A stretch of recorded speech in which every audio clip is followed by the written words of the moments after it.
Tere tulemast kuulama Pärnumaa podcasti 23. osa. Mina olen Regina Jaakson ning salvestame seda Pärnu Huubis. Täna palusin külla ühe naisterahva, kellega me hakkame rääkima päris palju jalgpallist. Tere tulemast Pärnu JK Vapruse tegevjuht Karin Lipstuul.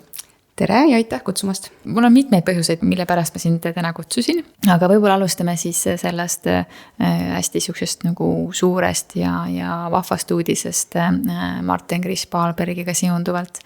Et arvestame niimoodi, et meie kuulajad on need, kellel pole ka üldse tausta jalgpalli konteksti nii-öelda. Et mis teema siis nüüd on Marten Kriss-Pahlbergiga? Miks me sellest täna räägime? Marten Kriss-Pahlberg siis täielik Pärnu noormees, 6-aastaselt tulnud Pärnu Vapruse jalgpalliklubisse. Esimesse treeni küll ei pääsenud, sest tema hilisem nii-öelda treener, kes 8,5 aastat tema teekonda kujundas, Ander Paabut, siis tervisetõendi puudumise tõttu teda esimesel treeningul ei lubanud. Aga isu oli suur, nii et teine päev tuli tõendiga tagasi ja sai ilusti minema hakata. Ja siin on ka oluline mainida, et meie klubi juhatuse liikmed Jaak Roosson ja Karl Palatu siis võtsid nii-öelda Vapruse juhtimise sellel samal ajal ainuüksi endi õlule. Et sealt siis võib nagu sükese algusaja nagu praeguse toimuvaga nii-öelda joone tõmmata. Ja väga tubli sportlik, väga vahvast, toetavast perekonnast pärit poiss. Ilusti kogu aeg Pärnu Vapruses treeningutel käinud, põhikooli lõpus jõudnud sinna maani, et nägime tema nagu võimekust olla juba esindusmeeskonna treeningutel. Selle jaoks ta väga tublisti ajas nii-öelda oma kooli korda, et ta sai seda paralleelselt teha, sai esindusmeeskonna treeningutel osaleda, siis juba sai esindusmeeskonna eest mängida ja muidugi eelmine aasta siis oli väga ajalooline nii klubi punktirekord ka premium-liigas, aga et Pahlberg siis tõusis täielikult lendu ja tõusis esile ja hooaeg lõppes siis ka A-koondise debüüdiga. Nüüdseks 17-aastasel noormehel päris vahva teekond, et 11 aastat oma unistuse nimel töötamist ja nüüd on ta meie esimene müük välismaale ja ka Eesti kõrgliiga suurim müük ja tema siis nüüd treenib Prantsusmaal. Kuidas see müügiprotsess või see algus üldse välja näeb, et kas see on nii, et teie ütlete, et meil on nii hea mängija või keegi on teda juba märganud ja ütleb, et oi, kuulge, et me oleme huvilised või kuidas see protsess on, et inimesel, kellel pole üldse tausta? Kindlasti olid talle abiks noortekoondise esitused, kuid ka premium-liigas siis tema treeneri usalduse andmine talle mängus, mille ta väga hästi ära kasutas. Et see tõi ta nagu kõrgliigasse pilti, hakati rääkima ja tal on ka väga tragi ja väga kogenud agent Harri Ojamaa, kes siis meie klubi spordidirektori Karl Palatuga nii-öelda hakkas kätt pulsil hoidma, et kus huvilisi on, käidi külastamas, mänge vaatamas, kohtuti Pahlbergiga, kohtuti meiega, et oli väga palju huvilisi ja mida enam tuli mänge juurde jälle häid sooritusi ja siis see koondise kutse pluss koondise debüüt kohe vist teisel kogunemisel. Et need siis olid need faktorid, mis panid justkui nagu jutud käima ja nagu tulid tegevused ka järgi nii-öelda. Ja siis võeti ühendust, et nüüd on konkreetsed pakkumised laual, et kuidas see protsess sealt edasi nägi? Ja lühidalt siis ühendust võetakse tema agendi Harri Ojamaaga, kes siis meie klubi nii juhatuse liige kui spordidirektor Karli sellega kursis hoiab. Karl hoiab ka mind kursis, aga ja ka Martenit on ja siis agent räägib Marteniga, milliseid huvilisi on. Seal siis oli mitmeid erinevaid klubisid, kes rääkisid nii-öelda, mida nad Martenist soovivad, ootavad, näevad, tugevused, nõrkused nii-öelda, kohtumised ja siis ütleme nii, et jalgpall võib olla päris karm keskkond nii-öelda, aga et väga, väga tore, et meie esimene lugu nii-öelda sai olema selline, et nii klubi mängija kui siis nagu agent, kõik olid nagu ühel meelel, mida sellele noorele mängijale vaja on ja me toetasime igati tema soove, millisesse keskkonda ta tahab minna. Et minu teada selle lõpliku nii-öelda valikuks osutunud klubiga oli neilegi esimene kohtumine üle üle online'i 3,5 tundi, kus räägiti siis Martenile tegelikult väga palju, mis elemente ta peab parandama, et olla veel parem versioon iseendast. Et ma tean, et Martenile see käekiri väga meeldis, et ei kiidetud tema nagu oskusi, mis tal on, jah, neid toodi ka välja, aga räägiti, mis nad näevad nagu temas, kus on vaja juurde panna ja kuidas nemad saavad seda toetada, et ma olen väga kindel, et see keskkond, kuhu ta läks, seal ta saab nagu enda maksimaalse potentsiaali nii-öelda väljendast ja siis kuna Martenil ja meil siis lõppes hooaeg juba novembris ja tegelikult Prantsusmaal mängitakse siis teist hooajasüsteemi, siis temal on justkui jäänud 2,5 kuud jalgpalli mängimisest vahele, muidugi ta on treeninud, aga et ta treenib ikkagi seal esindusmeeskonnaga igapäevaselt, lihtsalt ilmselt esimesed mängud võivad tulla madalamas liigas, kuna tal on lihtsalt nii pikk mängupaus jäänud. Mida see klubile tähendab, mida see päriselt teile nii-öelda juurde annab? Mina tulin 8 aastat tagasi Vaprusesse. Väga uskumatu, et see lugu on nagu selles suhtes üldse juhtunud. Muidugi selline usk on alati olemas, et need pärlid on siin Eestis spordis ja jalgpallis olemas, aga kindlasti see tõestab meie siis klubi seni tehtud tööd, mis tegelikult põhimõtteliselt sai nagu uue alguse seal 2014. aasta kandis. Et see on kiitus meie treeneritele, kes on igapäevaselt tegelevad lastega. See on väga suur kiitus Ander Paabutile, kes on tõesti väga suure osa olnud Marteni treener, muidugi ka ütleme nii, et Karlile, kes tegelikult otsustas, et nüüd on Marteni kord see võimalus saada ja muidugi siis esindusmeeskonna treenerite tiimile, kes usaldasid ta mängu, pluss meeskonnakaaslased, kes on tema arengut toetanud. Et see annab nagu usku, et on võimalik ja on võimalik nagu ka Pärnus, ei ole ainult Tallinnas ja Tartus, nagu väga tihti ikkagi see siuke aimdus on võib-olla siin meie ringkonnas. Et ja muidugi ta on olnud hästi järjepidev, ta on pingutanud, ta on teinud need ohverdused nii-öelda kooli, ta on ka kooli korras hoidnud, aga et ta on suutnud mõlemad paralleelselt teha, tal on nagu väga tubli ja tugev toetus kodust, mis ma loodan, et on kõigil, aga et klubile siis see kindlasti annab sellise nagu motivatsiooni ja ka treeneritele ja ma usun ka lastele ja lastevanematele, et nad näevad, et saab kodulinnast ka lendu nii-öelda tõusta. Ma olen kuulnud, et see oli selline rekordiline müük Eesti liigas. Mis see tähendab? Jah, summas siis on see rekordmüük, aga lepingus ei ole lepitud kokku, et seda avaldame nii-öelda numbrit, aga jah, tema agent on välja öelnud, et see oli rekordiline, tema neid numbreid teab ja vana rekord oli siis Andres Ooperil, see oli natuke madalam summa. Aga kas summa siis tuleb ka klubile mingis osas või kuidas seda summat segatakse või mis sealt on? See on jah, nagu läheb nii-öelda kasvataja klubile ja muidugi seal on nii-öelda Marteni enda puhul on seal tema leping nii-öelda ja siis on ajas on erinevad boonused ja jalgpallis on edasimüügi protsent, et kui nüüd Prantsusmaal peaks ta tegema väga vinge mineku või kuhu iganes ta nii-öelda edasi müüaks, et seal on jah sisse kirjutatud jalgpallis protsent kasvataja klubile ja tegelikult kõikidele kasvatajaklubidele, aga lihtsalt Martini puhul oleme selleks ainult meie. No kui me siin räägime ligi 1 miljonist eurost, siis see on ikka väga korralik rahasüst ka klubi arengule nii-öelda. Mis võimalusi see loob? No kindlasti tasub meeles pidada, et väga palju on kulutatud nii-öelda iga-aastaselt ja spordis võiks alati rohkem raha olla, et tegelikult ei ole nüüd hulluks ei lähe, kõik läheb ikka tagasi veelgi klubi arendamisse ja meil on mitmed ametikohad veel täitmata. Me tahame, et nendel treeneritel ja lastel oleks järgmistel oleks samasugune lugu rääkida, et lõpuks see raha läheb ikkagi klubisse nii-öelda tagasi. Selle nimel me tööd teeme, et need teiste unistused samamoodi võiksid realiseeruda. Et ei ole niimoodi, et kohe ostame kellegi siia väga hea mängija? Jah, eks ta aitab justkui seda võimalust tekitada, aga meil on praegu, me oleme selles suhtes jalad maas, et meil on nagu väga ägedaid noori tulemas peale nii-öelda, et me tahame, et nemad saaks ka selle võimaluse.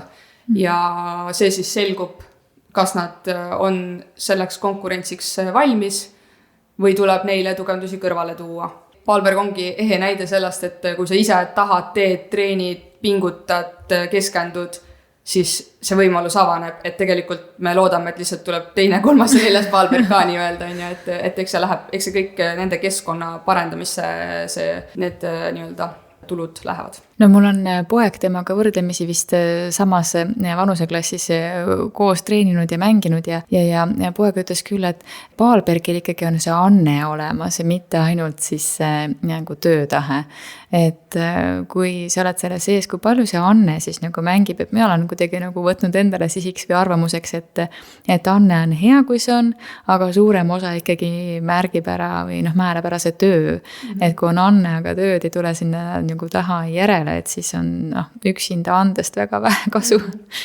Jah, ma arvan, et Pahlbergil tõepoolest on see mingi X-faktor olemas ja tegelikult tal on neid, ma ütleks isegi võib-olla 3, millest on siin räägitud, et väga kiiresti suudab mingi maksimaalse kiiruse nii-öelda saavutada, on väga hea avaneja nii-öelda ründefaasis ja kindlasti on ka väga hea meeskonnamängija ja loeb hästi nii-öelda teiste mõtteid, et kindlasti tahaks siin ka välja tuua Tristan Pajau, kes talle neid väga häid palle ikkagi andis, et kindlasti väärib nii tema kui kogu meeskond kiitust, et lõpuks jalgpall on meeskonnamängija ja jah, tõesti Pahlberg on nagu väga äge näide sellest, et tal oli nagu kõik elemendid olemas.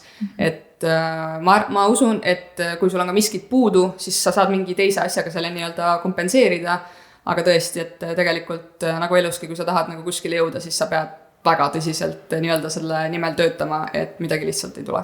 No selles mõttes oled sa ka nagu hea näide selles osas ise ka, et tulid ju Vaprusesse kogukonna juhiks, eks ju, ja kas sa sellel hetkel oleksid osanud arvata, et ühelt maalt oled sa klubi tegevjuht ja siis oled ka seotud selliste rekordiliste tegevustega, nagu siin praegu Pahlbergi müük on? Nagu ma ka enne mainisin, siis see müük on muidugi midagi mõnes mõttes enneolematut meie klubi jaoks, et sellesse ma võib-olla veel nii-öelda tulles 8 aastat tagasi ei näinud. Aga ma pean ütlema, et jah, ma olen nagu alati teadnud, kuhu ma tahan jõuda, aga ma ei teadnud, kuidas sinna jõuda.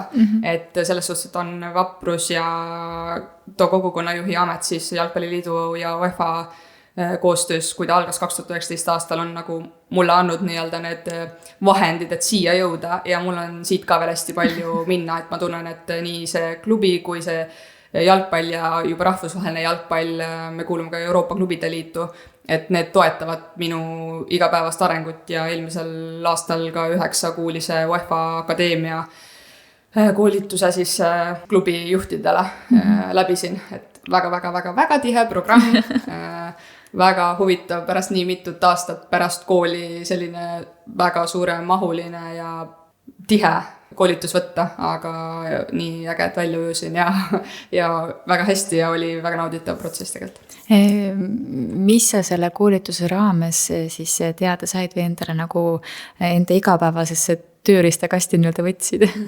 Koolitus oli siis jalgpalliklubi juhtidele 10 erineva teema käsitlemine, mida üks klubi juht peaks teadma, turundusest, mängukorraldusest, üleminekuteni, et hästi mitmekülgne ja seal siis oli rahvusvahelise grupitöö koostamine üle videosilla siis, oli 40 kontrolltööd, oli suuline eksam, oli individuaalne töö, et hästi tihe programm ja ma võingi jääda siin rääkima sellest suurest nii-öelda jalgpallipiiblist, mida meile seal õpetati, et lihtsalt hästi mitmekülgseid erinevaid tahke, kuidas juhtida jalgpalliklubi ja kuidas olla ka hea juht. Et nii enesearenduse mõttes kui siis nagu klubi arendamise mõttes.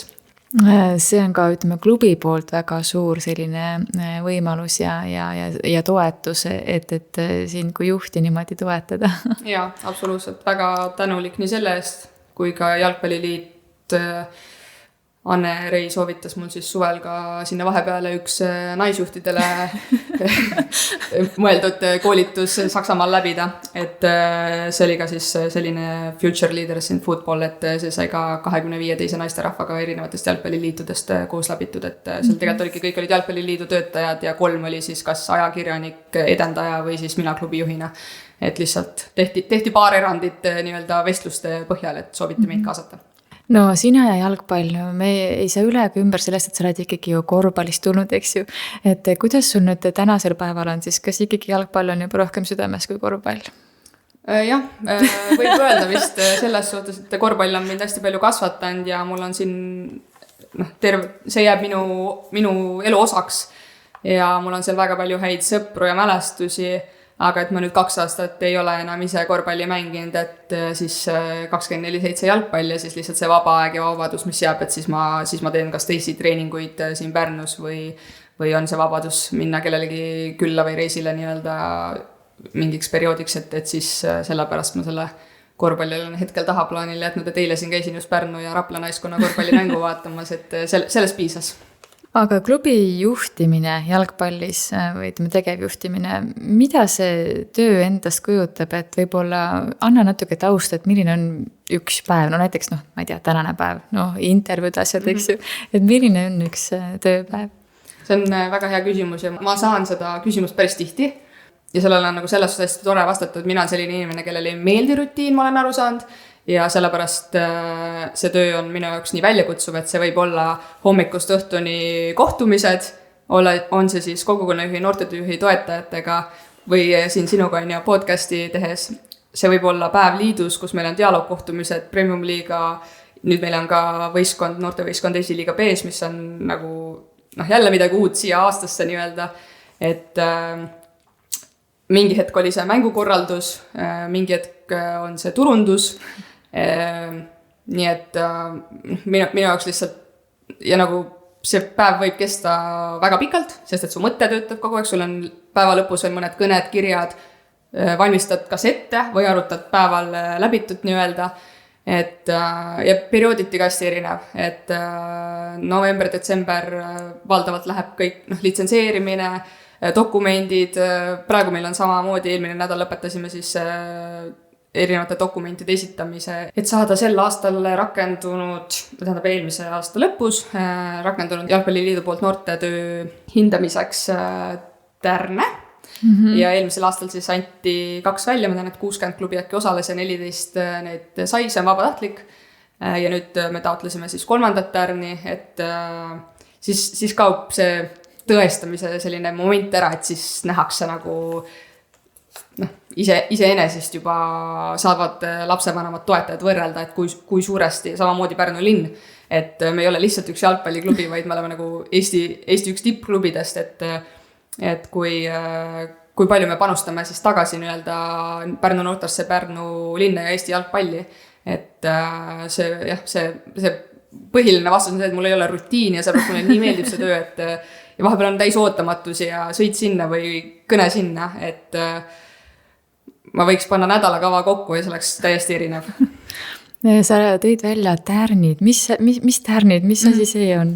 Ja, et siis päris mitu aastat Eesti Jalgpalliliit töötas välja tärnide süsteemi, mis on tegelikult mujal Euroopas juba kasutusel, aga iga liit siis teeb vastavalt enda keskkonnale, et meil siin Eesti Jalgpalliliit ütles erinevatest alaliitudest materjale, infot ja kujundas siis Eestile sobiliku süsteemi välja ja seal siis hinnatakse erinevaid sportlikke kriteeriumeid, kui palju lapsi on, millisest treening tingimused neil on nii-öelda väljakute suurusest laste arvuni, treenerite kutsetasemed on nii-öelda hinnas, lisaks erinevad dokumendid, mis sul peavad olema olemas, mis peavad olema loodud, kasutuses, kodulehel kuvatud, et selle alusel siis nagu ma ütlesin, eelmine aasta see selline vabatahtlik osalemine selles käivitati, umbes 60 klubi soovis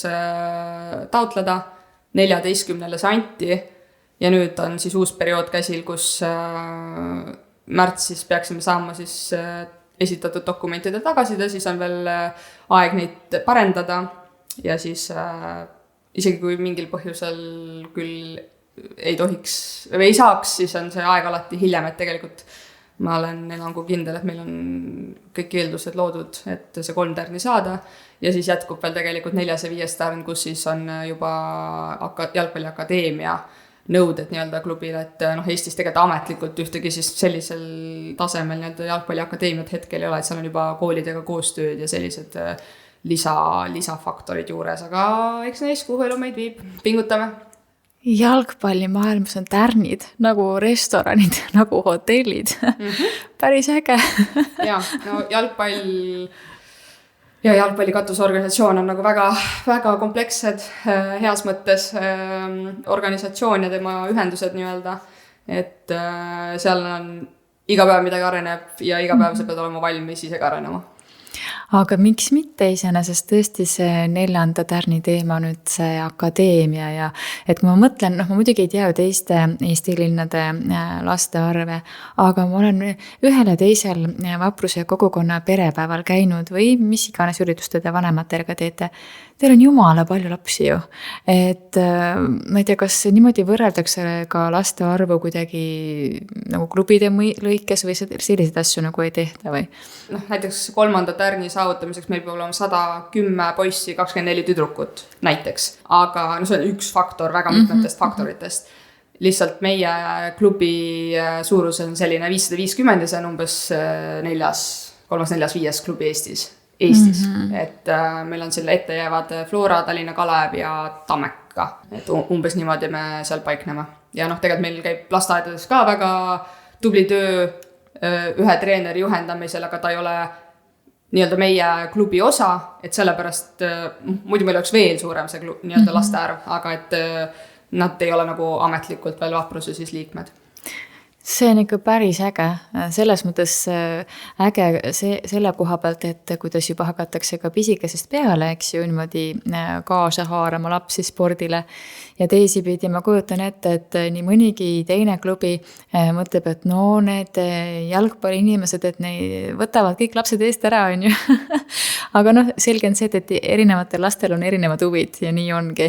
Ja mida varem neist nagu neid välja tuua, nende huvide võimalusi neile pakkuda, seda suurema tõenäosusega neist saavadki need head tipud nii-öelda. Jah, ma olen kuulnud seda lauset nii Pärnust kui mujalt, et jalgpall võtab lapsed ära, aga noh, tegelikult ma tunnen, et see on natuke nagu piirkonniti nii-öelda küsimus ka, sest et mina olin Raplas ja ma ei tea, et seal oleks üldse midagi muud olnud kui korvpall, mis oli üle tee nii-öelda minna. Ma arvan, et jalgpall on nagu väga hea spordiala, millega alustada. Sa saad siuke 4-5 juba tulla ja hakata lihtsalt sõpradega on ju jooksma. Et on neid lugusid, kes jäävadki maast madalast jalgpalli juurde, on neid, kes teevad paralleelselt mitut asja, mis on ka mingi vanuseni väga, väga mõistlik ja vägagi tehtav.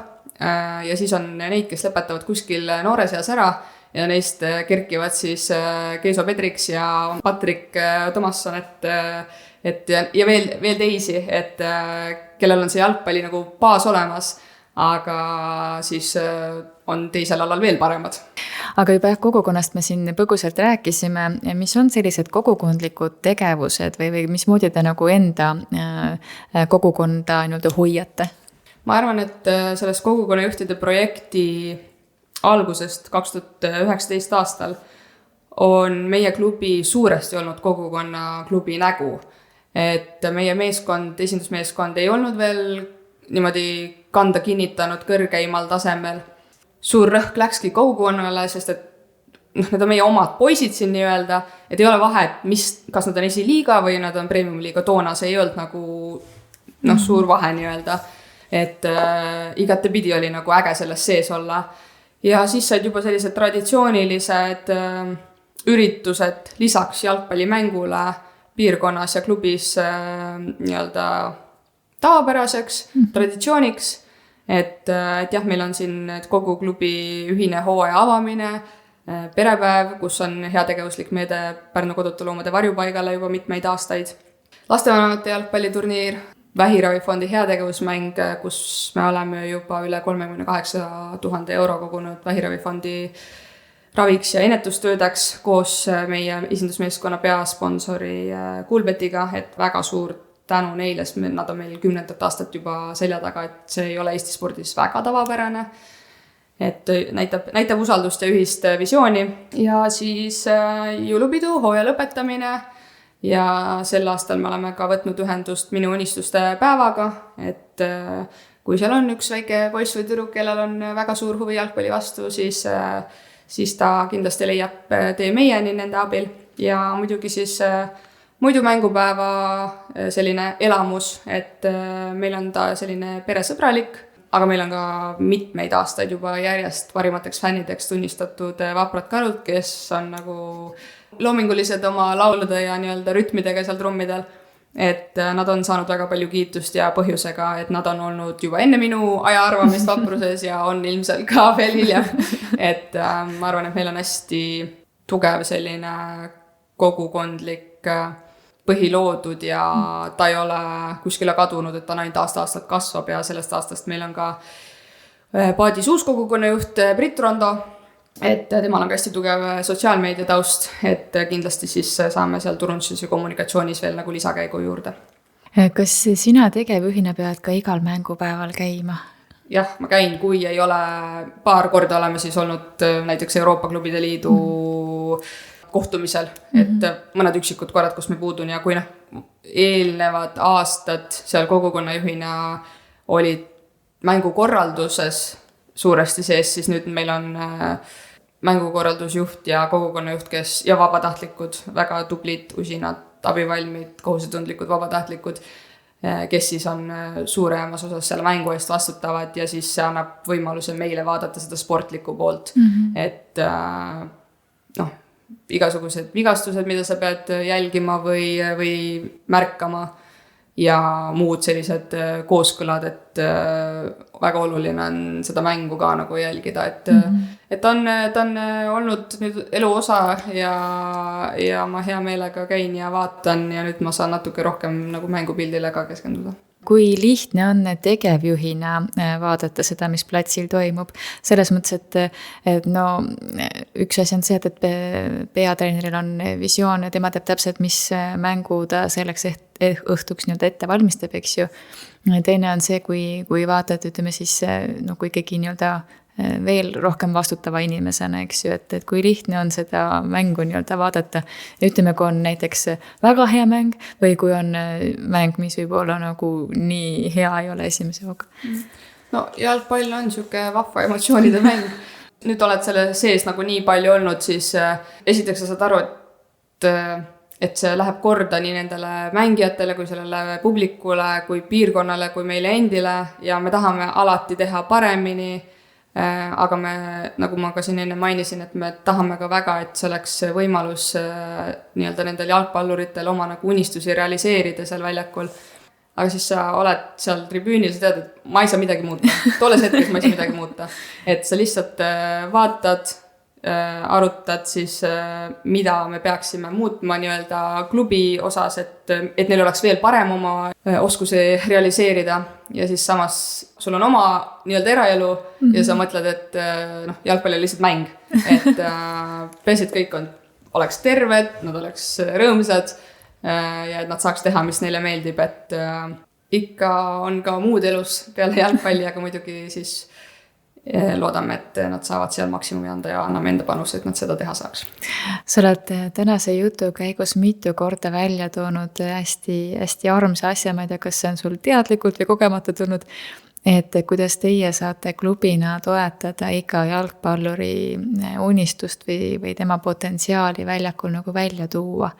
See on hästi eluterve lähenemine ja hästi, hästi armas lähenemine tõesti, et kui mina nagu vaatan vaatajana mängu, eks ju, siis mina nagu ei oska näha selle mängija potentsiaali, mina ei oska vaadata mängu selliselt, et kuidas me saaksime nagu aidata aalaga pealtvaataja või fännina teda, on ju, mina vaatan, et no lasi palli mööda, no mida nüüd, on ju, et ja teisipidi siis on nagu klubi, kes vaatab seda asja hoopis nagu teise nurga alt, see on hästi-hästi äge.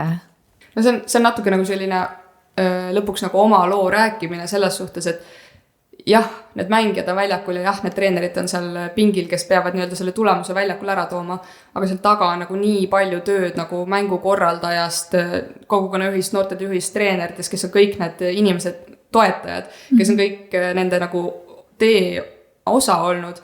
Ja seda sa ei näegi nagu veel võib-olla inimene, kes oli esimest korda staadionile vaatab ainult, et see vend ei oska mängida. No, tegelikult ta on nagu käinud võib-olla 10 aastat, ta on noor, ta eksibki ja talle antakse siis võimalus eksida, sest et ta on treeningutel väga kohusetundlik, väga motiveeritud, on ju, et siis mina ei taha jalgpalluriks saada, et siis ma teen kõik, et kes tahab saada, siis tal oleks selle jaoks nii-öelda võimalused olemas. Aga muus osas, kuidas te ise kogukonda tagasi annate? Ma tean, et üks asi on teie enda kogukonna sees mitmeid ägedad asjad, aga teil on ka selliseid vahvaid projekte, mis siis Pärnu kogukonda tagasi nüüd annavad. Ja meil on seal üks väga eriline projekt, mis sai tegelikult alguse eelmise aasta suvel, kui meiega võtsid ühendust Amanita esindajad ja Amanita siis pakub erivajadustega inimestele tööd, elukeskkonda ja ka siis sportimisvõimalusi. Ja siis augustikuus me korraldasime esimese turniiri neile, tuli üle Eesti võistkonnad kokku ja nüüd siis nad treenivad meie treeneri Silver Õismetsa juhendamisel kolmapäeviti iga nädal ja teevad seda nagu väga suure põlemisega. Minu jaoks on alati olnud hästi südamelähedane tagasiandmine kogukonda, kas see on siis vähiravifondi loomade või siis nüüd nagu selle kaudu, et me oleme ühinenud siis Amanitega ja andnud oma panuse sinna. Ja käisime nende jõulupeale esindusmeeskonna mängijatega, oli väga vahva treening, uued tutvused nagu neile, nad käivad mängudel. Ma olen kindel, et nad ootavad hirmsasti seda uue hooaja algust, et nad on nii pikalt nüüd juba see paus jäänud ja tegelikult veel ei saa täielikult välja hõisata, aga see projekt on nagu päev-päevalt nagu lähevad nende nagu unistused täide ja me oleme väga lähedal ühele järjekordsele unistuse realiseerimisele ja ma loodan, et järgmine kord me juba saame sellest rääkida. No mina annan tausta nii palju siis, kui minul on Reilika Kiviselja poolt Amanita poole pealt, et see tänu ja see siirus ja see rõõm, mida nii palju, kui nad minuga suhelnud on ja väljendanud on, ja ka Randel Peerna, et nad on lihtsalt nii õnnelikud sellise võimaluse eest ja sellise koostöövormi eest, et seda on hästi ilus kõrvalt nagu näha, et mina selle sees üldse ei ole, aga nii palju, kui ma nagu olen tausta kuulnud ja seda, kui palju ka sina praegu siin avanud oled, et see on ikka mega suur asi, mida kogukonnale tagasi anda. Jalgpall on selles suhtes hästi tore spordiala, et see reaalselt on kõigile, väikestele, suurtele, noortele, vanadele. Eestis on ka väga populaarne mõnede klubide seas kõnnijalgpall. Nendest kuidagi nagu õhkab seda tänu ka seal treeningutel, et sa tead, et sa lihtsalt teed õiget asja ja oled nii-öelda panustanud õigetesse inimestesse.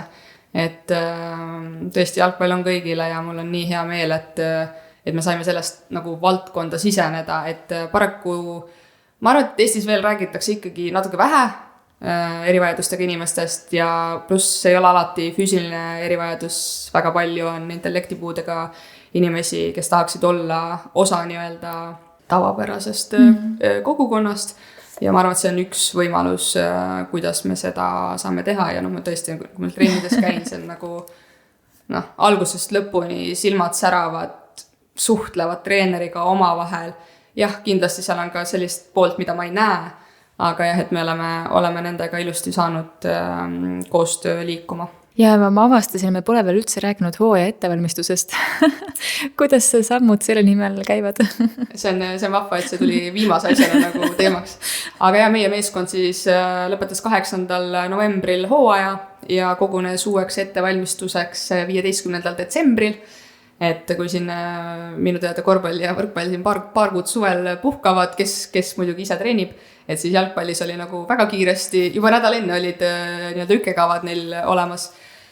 Et meeskonnast rääkides siis hooaja ettevalmistus jah, kulgeb nii, et treeningud hakkasid 15. detsember pihta ja nüüd jaanuar-veebruar olid siis kontrollkohtumised, et see laupäev on meil siis nüüd viimane treeningmäng 21.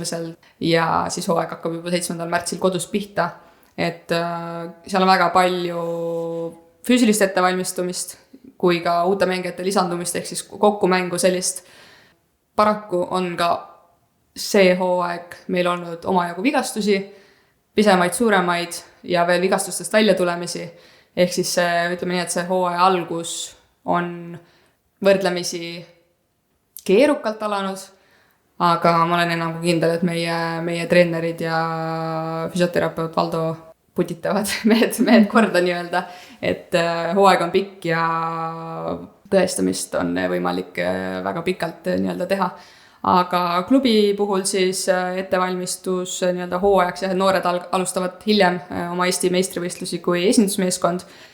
Et nagu ma ütlesin ka, et erinevad litsenseerimisprotsessid, dokumentide esitamine Jalgpalliliidule, erinevad kohtumised koostööpartneritega, toetajatega, mängupäeva realiseerimiseks erinevate osapooltega kokkulepped. Et selline hästi mitmekülgne, ma mõtlen, kas mul midagi jääb nagu mainimata. Et üks osa on nagu nii-öelda meeskond ja teine osa on nagu kogu klubi, et tegelikult meie jaoks justkui hooaeg käib kogu aeg, sest töö käib kogu aeg, et lihtsalt jah, üks hooaeg algab nüüd märtsis ja noored alustavad natuke hiljem. On juba praegu mingisuguseid kindlaid kohti ka, kui palju üldse räägitakse selles mõttes enne, et me võiksime ikkagi tabelis sel korral kerkida sellele kohale või see nagu ei ole teemaks või kui palju neid asju üldse nagu enne räägitakse? Ikka räägitakse ja tegelikult seda ei räägita isegi nagu nüüd hooaja ettevalmistusel, vaid see on tegelikult nagu igapäevane nii-öelda jutt, et meie klubina peame alati 2-3-4 aastat ette juba nagu mõtlema, et kuhu me tahame jõuda, kuidas me tahame sinna jõuda, kelle abil me sinna jõudma peaksime. Meil on alati olnud seal meeskonnas see tiimisisene nii-öelda vibe on olnud nagu tugev, mida on mehed ise välja toonud ja mida ka on täheldatud kõrvalt, et hästi oluline on seda hoida ja sinna nii-öelda õiged nupud leida, kes seda täiendaksid veel enam. Meil on seal väga toredaid, lõbusaid nii-öelda hea huumoriga kutte ja siis on ka neid väga kõvasi tööloomi ja siis on muidugi need noored, keda tuleb õpetada ja keda tuleb toetada ja koolitada nii-öelda, et meil on hea meeskonna keemia ja see on meie suur tugevus. Nüüd, kus me praegu oleme minemas võib-olla natukene noorendatud koosseisuga, pluss paraku mõned vigastustest välja tulevad või hetkel vigastatud olevad vanemad, kogenenumad mängijad. Muidugi meie mõne aasta soov on sinna esinelikule kandadele astuda, aga vastavalt meie arengukavale, mis kestab 29 aastani, on justkui kanna kinnitamine Premium-liiga keskmikuna olnud eesmärk ja on seda ka veel paari järgmist aastat. Kui meil õnnestub selle koosseisuga või mõne täiendusega nii-öelda astuda sinna esineliku kandadele, siis see on nagu eesmärk ja natuke võib-olla üle ootuste hetkel, aga et see kanna kinnitamine ja selline heade emotsioonide pakkumine nagu meie toetajatele on see eesmärk ja eelmisel aastal me selles suhtes tugevalt selle suunas ka liikusime, et see oli aasta, kus me lõpuks saame öelda, et me oleme kõiki Premium-liiga meeskondi võitnud, et suutsime siin augustikuus ka Levadia alistada lõpuks, et selles suhtes väga äge hooaeg on selja taga ja ma usun, et see kooslus, kes meil on nii treenerite näol kui võistkonna koosseisu näol, see saab teha nagu järgmise sammu õige pea edasi. Ja tasub kindlasti hoida ka Pärnu JK Vapruse Facebooki lehel silma peal, sest et need lühivideod, mis teil seal on, need on tõesti muhedad ja on näha, et teie seas on, nagu sa ütlesidki, hea huumorimeelega kutte, et väga lustakad ja siis tasub muidugi mängule ka tulla. Ma ikkagi ei saa aru miks peab keset talve neid asju tegema, õues on lumi maas veel alles, aga no siiski emotsioon on see, mis selle ilma ka korvab tihti nii, et tasub tulla. Ja ilmast rääkides, see on meie selle regiooni huvitav faktor, et lõpuks me mängime sellist kalendrit, mis lihtsalt eeldab selle koormuse kätte saamiseks, et me alustame märtsis ja lõpetame novembris. Ja nagu on öeldud, siis jalgpalli meeste mäng, nii et nende jaoks ei ole üldse hullu ja loodame, et ka pealtvaatajale suudame aina paremaid ja paremaid tingimusi, et loodame, et see rehepapp ka üks hetk meil natukene nii-öelda mugavamaks muutub pealtvaatajale, et siis ma arvan, et siis on täiskäigul edasi, et praegu veel natuke vaprust. väga ägedad mõtted siia lõppu, nii et võtame selle kokku. Aitäh, Karin, jõudu tööle ja järgmise jutustamiseni. aitäh, kõike head!